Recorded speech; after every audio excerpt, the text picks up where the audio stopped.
All right, this video is going over the preview and early picks for Richmond in the Cup Series this weekend. So, got two races this weekend. We got the Xfinity Series going on Saturday, and then the Cup Series going on Sunday. Truck Series is off this weekend. Same with F1. There's no F1 race either. So, if you're a motorsports, DFS fan, it really comes down to the Xfinity Series and the Cup Series this weekend at Richmond. If you played last week at Coda, this week is going to look very different for you. Last week, it was all about place differential. It was all about just jamming guys in your line who can finish well, like looking at finishing potential, where you were completely just throwing dominator points out the window. At least we were, with how few laps there were and how long it took them to get around the track. Where now coming into Richmond, you have to have a completely different approach. It's not the place differential game anymore. This is all about track position, and it's really all about the lap leader, the guy who's picking up fast laps, the dominators. It's a 400 lap race, so it's a very, very high scoring DFS weekend, because there's just so many laps available. Laps are going to click off extremely fast. One thing that really stood out to me with the Cup Series versus the Xfinity Series was the pricing. There's only two 10K drivers in the Cup Series race this weekend, which I haven't seen for such a long time. So with that being said, you could pretty much build any type of lineup that you want. Everyone is more or less in play. It doesn't force you to go in a certain direction. You don't have to pick between just one driver versus another. Like, you can really go about this a lot of different ways. If you watched our Xfinity Series preview, and I suggest that you do that, but if you haven't, one thing that we talked a lot about in that video was the kind of stars and scrubs, lineup approach, where, hey, I want to jam in 3, potentially even 4, potential lap leaders in there, just really hit the 10K and the 9K range hard, and then just go all the way to the bottom of the slate and try to find value in the 4K and the 5K range. Where if you look at the Cup Series, and especially how these races have gone so far this year with just some of the winners that we've had, or some of the guys who've been running well, and just this next gen car as a whole, we're seeing a lot of value. We've been saying it all year. We've been seeing a lot of value in the mid range. So we almost want a little bit of a different approach when we get to the Cup Series, where we don't really want to go down into that 4K and the 5K range, and maybe even the 6K range. We can avoid it. It's more of finding value and building a bulk of our line in the 9K range, the 8K range, maybe even the 7K range. And I think the majority of players in that range is really going to do you well. Whereas in the Xfinity Series, we were basically skipping over some of those ranges entirely. So two very different approaches. More or less, you still want to get the dominators in your lines, because the more chances you have, the more potential dominators you have in the line, the better chance you have of actually getting that dominator right. I'd much rather play a lineup with 4 dominators versus a lineup with just 2 dominators, in hopes that, okay, if I play 4, most likely maybe 2 of the 4 will hit, and maybe the other 2 that didn't hit, maybe they at least still run well. Whereas if I only play potentially 2 guys who at least have the potential and the opportunity to get out front, and neither of them do, or only one of them does, man, my lineup is really going to be hurting because of that. Except 400 laps, it's a very, very high scoring weekend. If you don't have the guy who's out front, you are going to be in trouble. And especially if you look at Draftkings while the race is going on, you'll see your little bubble on the slate just continuing to move to the left, which you don't want it to. You want it to move it to the right. And I also suggest you don't do that. Only look at Draftkings at the end of the race, because it only takes one lap, one driver to swing that thing one way or the other. And you saw that at the last lap of the Coda race. All right. So guys in blue are guys that initially, I said, the early picks coming into the week, guys who I'm interested in, guys I'm curious to see how they're going to practice, how they're going to qualify. We'll post the final picks video on Saturday or maybe early on Sunday morning. We'll see, sometime sometime after qualifying, once we know the grid and kind of get a little bit of a practice data. But guys that I'm kind of curious and interested in coming into the slate would be Chase Elliott. He's the most expensive driver on the slate, but he's still relatively cheap, and it's so weird to me to only see 2 drivers in the 10K range. Larson's a talented driver. He hasn't been having the best year. He got into that accident with Joey Logano at the end of the race at COTA, which kind of really hurt his day, but he never really was a dominator. He never really was talked about too much. But he's still Kyle Larson. Now, Richmond statistically isn't one of his best tracks. So initially just coming into the week, he's a guy I'm not really super high on, but again, a lot of this could change. And that's why, we want you to come back and check out the final picks video.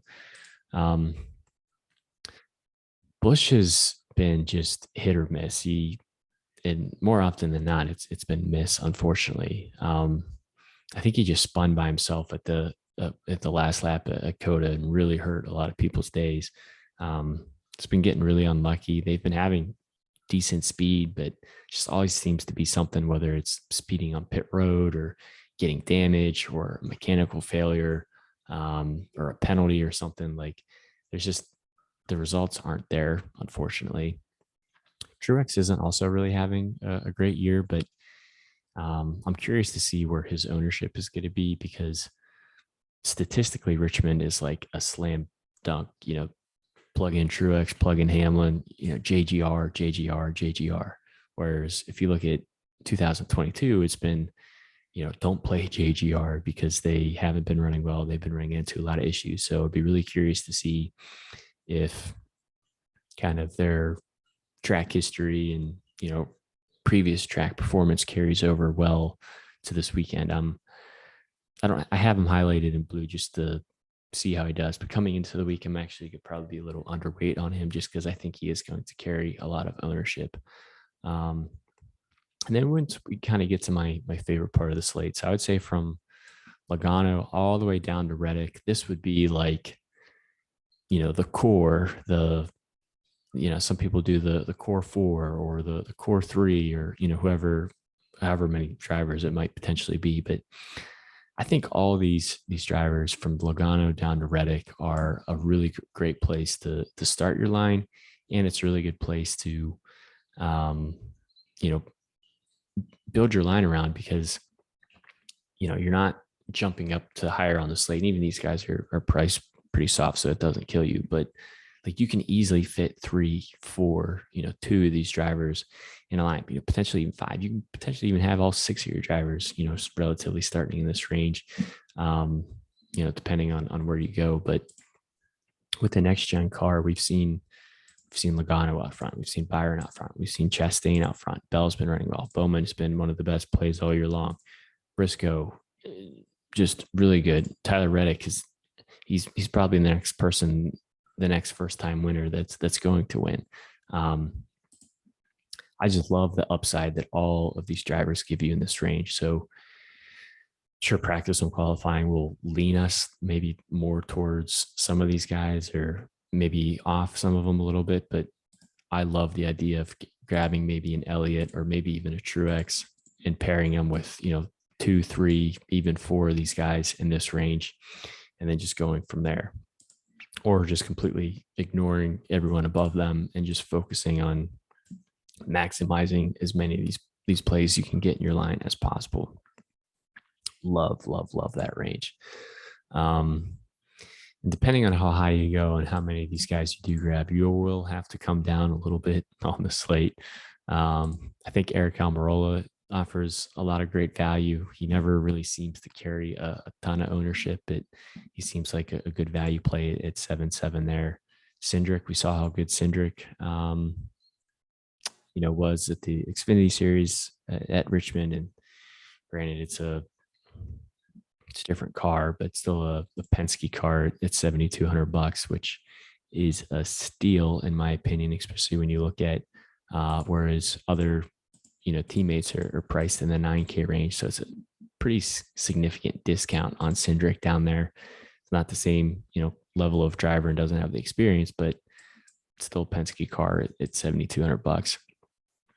RCR Austin Dillon probably is going to come in. I don't know. Maybe he will carry ownership, but he never seems to be super high owned and not really talked about a lot. But he gets the finishes.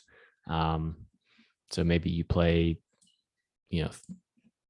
2, 3, potentially 4 of these guys in this range, and then you look for like an Eric Almirola or a Cindric or a Dillon to maybe not get out front. I mean, they maybe do have the potential to get out front. It's probably way less likely than the drivers in this range that I'm talking about up here, but maybe they can pick up some fast laps.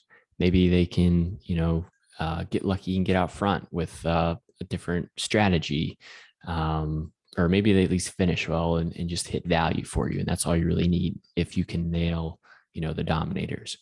And then from there, I'm going to really try my best not to go below. I'm going to try not to dip into the 6K and the 5K range too much.